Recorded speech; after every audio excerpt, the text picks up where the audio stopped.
en écoutant Antoine Perrichou, je ne sais pas si je vais être solide, liquide ou gazeux ce soir. C'est une grande question qui s'est ouverte avec cette présentation. Non, je vais rester sous l'angle du témoignage. J'ai envie de vous parler un petit peu d'histoire et peut-être d'ouvrir des pistes de réflexion, des questions qu'on pourra échanger tout à l'heure. Parce que c'est vrai que lorsqu'on parle d'entreprise, on parle d'abord de création d'activités. Et puis il y a une première question qui se pose, c'est qui doit créer des activités? Est-ce que c'est les collectivités publiques, puisque là je représente une collectivité publique à l'instant? Est-ce que ce sont les privés? Est-ce qu'il faut le faire ensemble? De quelle manière il faut imaginer la création d'activités et qui en est responsable? Pour aborder le sujet, j'ai pris évidemment l'exemple de la région de Sierre, que je la connais mieux, même si aujourd'hui je travaille un petit peu plus à Sion, mais je la connais mieux. Et puis, j'aimerais faire un retour en arrière, puis on va revenir au début des années 80. Ouais, ça fait vieux pour pas mal d'entre vous, quoi. Mais voilà, on va quand même revenir au début des années 80, au moment où on a eu un gros déclencheur de réflexion, de développement économique dans la région, c'était une crise. Ça, c'est le premier élément. Donc, pour avoir un développement d'activité économique et susciter la création d'entreprises, c'est assez bon souvent d'avoir une grosse crise qui nous oblige à changer. Après, on vous dira « think out of the box », mais je dirais simplement « vous changez », c'est aussi simple. En français, ça marche aussi. Et puis, on va voir comment la région a répondu à cette crise. Et cette crise, c'était effectivement le problème de l'aluminium. C'est pour ça que j'ai mis l'image de la vieille locomotive de Chipis, qui amenait l'aluminium entre la gare de Sierre et l'usine de Chipis. Et puis, comment, dans ce développement économique, on a travaillé entre privé et public.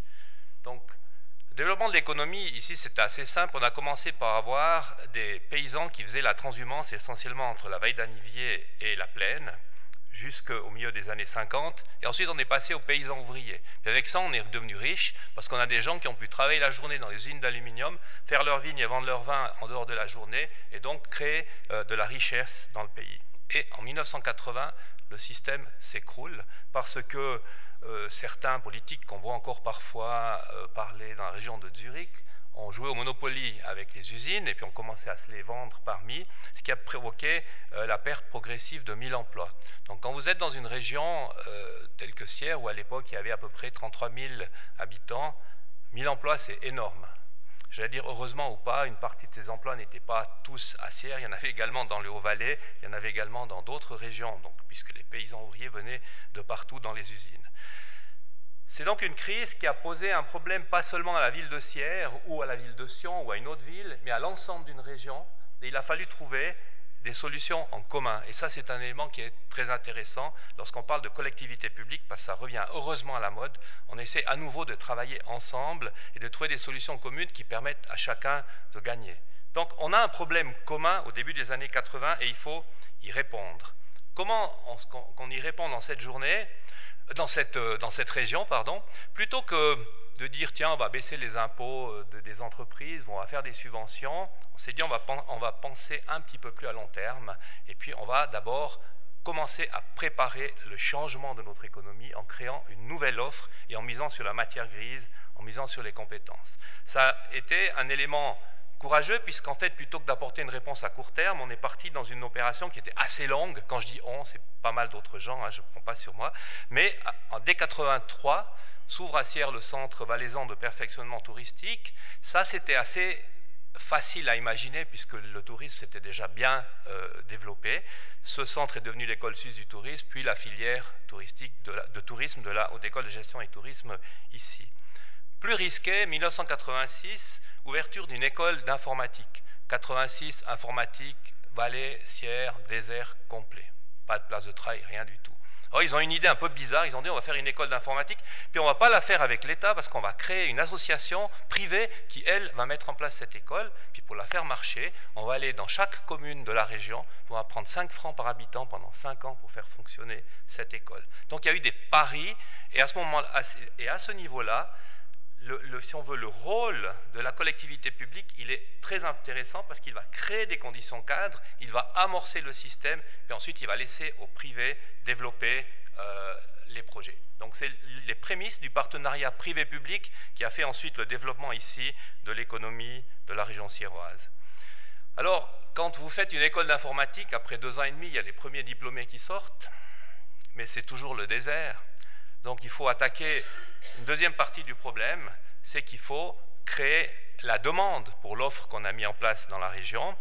Et donc, pour cela, on peut aussi imaginer différentes solutions, mais une belle solution, c'est de créer des conditions cadres en essayant, à l'intérieur de ces conditions cadres, d'agir aussi avec un esprit d'entreprise. Et ça a été la création du pôle entrepreneurial du Technopôle.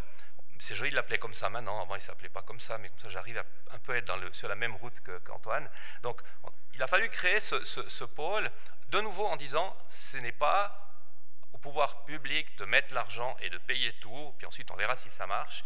Il faut simplement donner des impulsions. Et là, dans ce projet-là, ce qui était intéressant, c'était la collaboration entre la bourgeoisie de Sierre, la région de Sierre, la ville de Sierre, toutes collectivités qui n'ont pas donné des subventions, mais qui ont soit aidé les initiateurs privés à trouver quelque argent auprès des banques. Alors, CCF, Start-up, Capital Risque, tout ça, ça n'existait encore pas trop. Donc, on est allé voir les prédécesseurs de celui qui va me suivre dans un petit moment ici, et puis on a été leur demander de l'argent.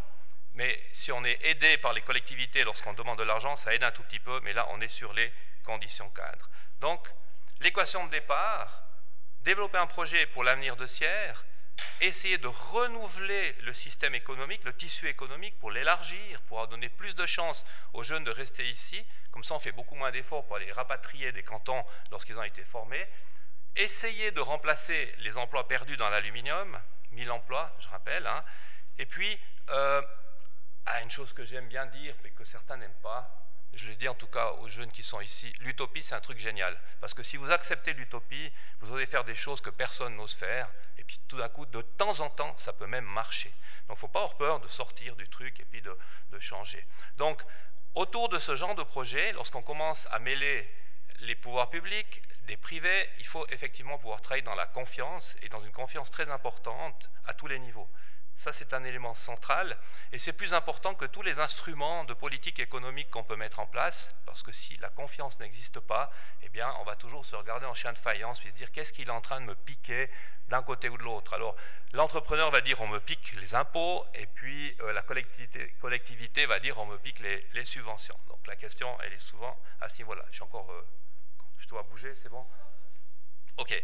Donc, là, le choix qui a été fait entre ces partenaires privés-publics, c'était de dire, on va essayer de créer un lieu où on va pouvoir attirer des entreprises qui, elles, vont engager les jeunes qui ont été formés dans la région. On l'a appelé Technopôle. 1989, ça fait 30 ans cette année. De nouveau, pour vous, bon, les pôles technologiques, il y en a partout, c'est pas un problème. À l'époque, ça faisait un peu rire les gens en disant, mais cette équipe-là, ils vont monter un technopôle à Sierre, entre la menuiserie du coin et l'entreprise traditionnelle à côté. L'idée, c'était bien de dire, il faut que gentiment, on mette en place, toujours en faisant ce partenariat, les éléments qui, finalement, vont arriver sur ce qu'a dit et a présenté Antoine tout à l'heure. Alors, autour du technopôle, on a créé un incubateur de start-up, mais privé, ça s'appelait Vulcain, il n'y avait encore rien du tout. Et puis cet incubateur de start-up qui a fonctionné 3 ans, il a pu être repris ensuite dans la fondation ZIARC, et là on voit le passage du privé au public, parce qu'il y a un moment où les projets deviennent trop gros, et les privés ne peuvent pas les supporter, pour développer ensuite toute cette partie BioArc, TechnoArc, PhytoArc, ce qu'il y a aujourd'hui en Valais. J'ai noté aussi ici, en 2007, c'était le lancement de Business Experience. Puis après, on va voir un exemple de business experience, effectivement, de résultats. Là aussi, le départ de business experience, c'était une association. Juste, privée. C'est toujours une association privée. Donc, il y a toujours ce lien entre le privé et le public pour développer les éléments. Puis ensuite, la maison de l'entrepreneuriat et Team Academy. Donc, on arrive petit à petit à une solution où Sierre s'est transformée d'une ville industrieuse avec de grandes usines d'aluminium qui heureusement sont toujours là, mais elle s'est transformée en une vraie ville d'études. Aujourd'hui, il y a 1400 étudiants à Sierre sur une ville qui a 17 000 habitants. C'est pas mal, c'est presque 1 sur 10 qui est étudiant dans ce bâtiment-ci. J'additionne pas encore l'EDA et les écoles de commerce et autres. Donc, une université des sciences qui fait du tourisme, de l'économie, de l'informatique et du travail social. Ça a permis de changer également la perception de la ville à l'extérieur. Donc ce sont des questions d'image, la manière dont on perçoit les choses. Et puis, quand vous montez une entreprise, en principe, vous n'allez pas la mettre dans un endroit, entre guillemets, pourri, où personne ne veut aller. Donc, il faut quand même réussir à avoir de l'image autour pour pouvoir implanter une entreprise. L'école, Technopole, les entreprises, et on arrive dans la synergie. Antoine Perrichou l'a présenté aussi. Formation supérieure plus recherche et transfert de technologie plus entreprise privée, c'est la formule gagnante. Alors, je ne vais pas représenter les instituts de recherche, ça a été fait. Aujourd'hui, sur la zone du Technopole de Sierre, il y a 600 emplois à valeur ajoutée. Donc, 1000 emplois perdus à l'époque dans l'aluminium, 600 emplois dans une toute autre gamme de salaires d'ailleurs. Très peu de subventions directes, beaucoup d'appuis indirects, et puis une collaboration continue entre la collectivité publique, des privés, les écoles. Les écoles, il faut les mettre dans la collectivité publique aussi, puisqu'elles sont financées par l'école. Et c'est ainsi qu'une région de paysans ouvriers entre dans la modernité.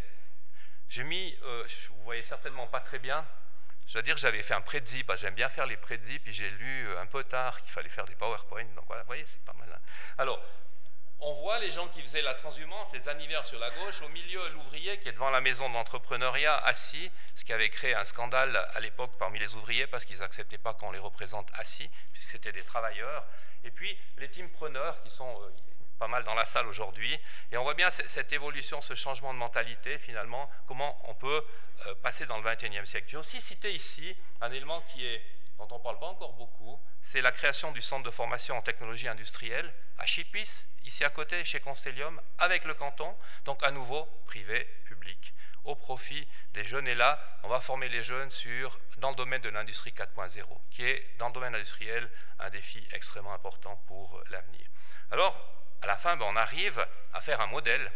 J'ai raconté une belle histoire. Alors, quand on commence par le début, on ne sait jamais qu'on arrive à faire un modèle. Alors, c'est plus facile de le faire depuis la fin, mais effectivement, aujourd'hui, l'écosystème, s'il fallait le résumer, on peut dire que pour que, globalement, entre les collectivités publiques, les entreprises et les systèmes de formation, il faut qu'on ait des ingrédients qui fonctionnent correctement. Il faut former, rechercher, transférer la connaissance, valoriser. Puis ensuite, laisser faire le privé pour développer les activités et les marchés. J'ai aussi l'envie de dire, avant de terminer, que ce qui est important également, c'est les racines et l'histoire. C'est pour ça que je suis remonté aux paysans ouvriers, etc. Parce que quand on a les racines qui sont bien implantées quelque part, on a l'envie d'y rester, et on n'est pas venu seulement pour avoir des rabais fiscaux, on est venu pour créer une activité et créer de la vie dans la région qu'on aime.